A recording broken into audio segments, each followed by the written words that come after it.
اسلام کا حسن نیکیاں نہیں ہے، اسلام کا تعارف بھی نیکیاں نہیں ہے۔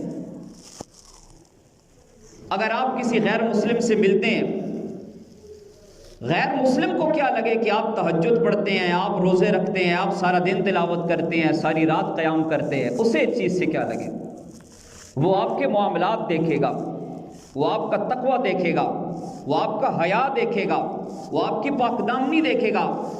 15% اسلام مسجد میں ہے اور 85% اسلام معاملات میں ہے، بازار میں ہے، تجارت میں ہے، زراعت میں ہے، کھیتوں میں ہے، تعلقات میں ہے، رشتوں میں ہے، گھروں میں ہے، میاں اور بیوی کے درمیان ہے، بہن بھائی کے درمیان ہے، اولاد والدین کے درمیان ہے، تعلقات کے درمیان ہے۔ کچھ اسلام کا حصہ ہے جو مسجد میں ہے، اور نیکیوں والے اسلام کا تعلق میری ذات سے ہے۔ گناہ سے نہ بچنے کا تعلق لوگوں کے ساتھ بھی ہے۔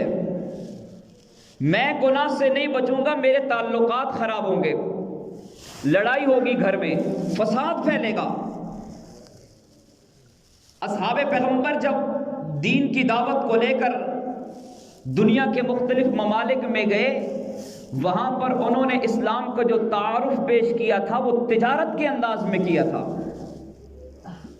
ان کی تجارت میں صفائی اتنی تھی، ایمانداری اتنی تھی کہ ان کی تجارت کو دیکھ کر لوگوں نے اسلام کو قبول کرنا شروع کر دیا تھا۔ تو اسلام کا حسن اور اسلام کا تعارف نیکیوں کی کثرت نہیں، گناہوں سے بچنا ہے۔